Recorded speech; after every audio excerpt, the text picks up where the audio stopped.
Hello বন্ধুরা, কেমন আছো তোমরা? আশা করি তোমরা অনেক অনেক ভালো আছো। আমি অনেক অনেক ভালো আছি ভগবানের আশীর্বাদে আর তোমাদের ভালোবাসাতে। তো আর গতকাল ছিল আমার শ্বশুরমশাই দিবসী। আর আর মানে আমি দুদিন আগে একটা মোবাইল কিনে নিয়ে এসেছি। আমার এই পুরোনো ফোনটাই আর ওটাও কাজ হচ্ছে না, এই জন্য একটা নতুন মোবাইল নিয়ে এসেছি।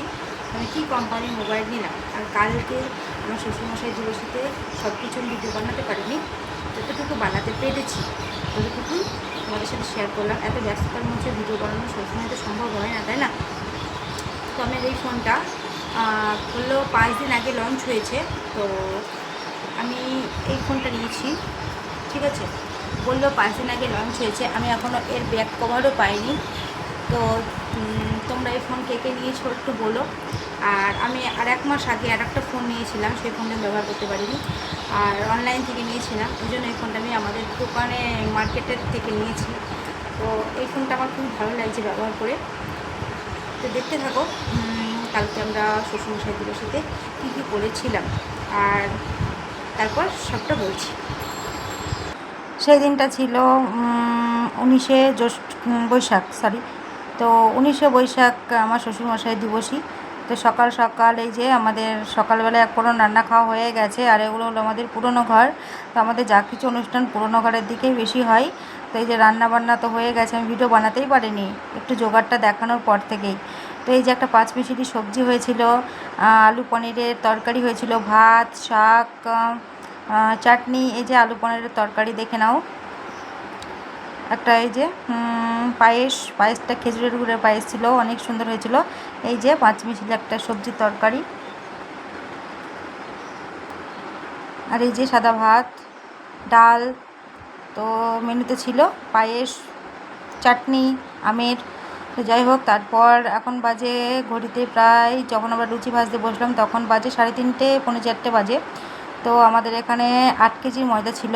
8 কেজি ময়দার লুচি আমরা 3জন মিলে মেখেছিলাম।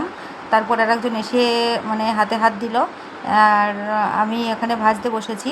আর 3জনে মাখার পর আর একজন এসেছিলো, তো 3জন মিলে বেল ছিল আর আমি ভাজছিলাম। এটা করার তেলটা অতটাও মানে তাতেনি, ওই জন্য এই দুটো লুচি ফেলে দিয়েছিলাম, ভালো হয়নি। আর এই যে এই মানে ছাকনাটাতে ভাজতে গিয়ে আমার তো জীবন শেষ। তো যাই হোক, আমি পরের বার ছাকনাটা পাল্টেও নিয়েছিলাম। তেলটা খুব একটা ভালো তাতেনি। আর এই গ্যাসগুলো বাড়ানো কমানো করতে না আমার অনেক ভয় লাগে। তো দেখি এবার কেমন হয়, চলো দেখতে থাকো। এই যে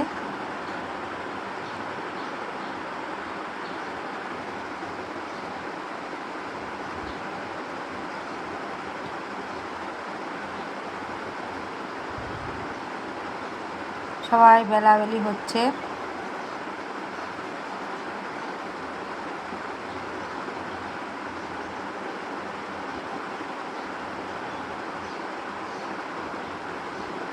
খিচুড়ি হলে অনেক শর্টকাটে হয়ে যায় বন্ধুরা, কিন্তু লুচি ভাজাটা অনেক টাফ কাজ, যাই বলো। তো তোমাদের সম্পূর্ণটা ভিডিওটা দেখো, আরও অনেক কিছু আছে ভিডিওতে, স্কিপ করে কেউ দেখবে না। আর লুচি ভাজতে ভাজতেই লুচি ভাজার জন্য, খাওয়ার জন্য সব চলে এসছে। আর ওদিকে আমাদের ওইদিকে গান হবে, ওই জন্য একটু ওখানে একটু মানে সাজানো হয়েছে জায়গাটাকে। তো গীতাপাঠ হবে, তো তোমাদের সাথে তো শেয়ার করবো যে গীতাপাঠ হচ্ছিলো। তো চলো লুচিগুলো আমি ভেজে নিই। লুচি ভাজতে প্রায় 3 ঘন্টা সময় লেগে গেছিলো। মানে আমার লুচি ভাজতে মানে কি বলবো, 4টের থেকে, 4:30 থেকে আমার 7টা বেজে গেছিলো প্রায়।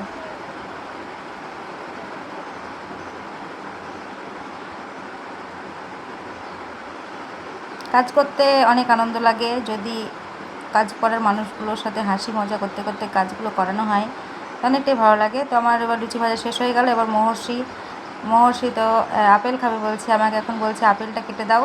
ওখানে কেউ কাটার মতো নেই, ওখানে ঠাকুরের প্রসাদের জন্য আপেল আনা হয়েছে। তো তো এখন আপেল নিয়ে এসছে, আমাকে বলছে কামা চলো কেটে দাও। তো চলো মহর্ষিকে আমি একটু কেটে দিই। আর এই যে আমাদের এখানে গান বাজনা চলছে।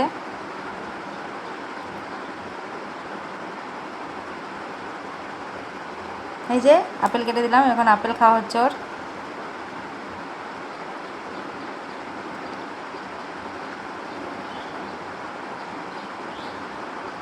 অনেকেই গান শুনতে আসছে, আবার যাচ্ছে, আবার আসছে। ওগুলো আমাদের পুরনো ঘর, যা কিছু আমাদের অনুষ্ঠান পুরনো ঘরের সামনেই হয়, কারণ নিচের ঘরে, নতুন ঘরে নিচে জায়গায় নেই, সেই জন্য পুরনো ঘরের সামনেই হয়।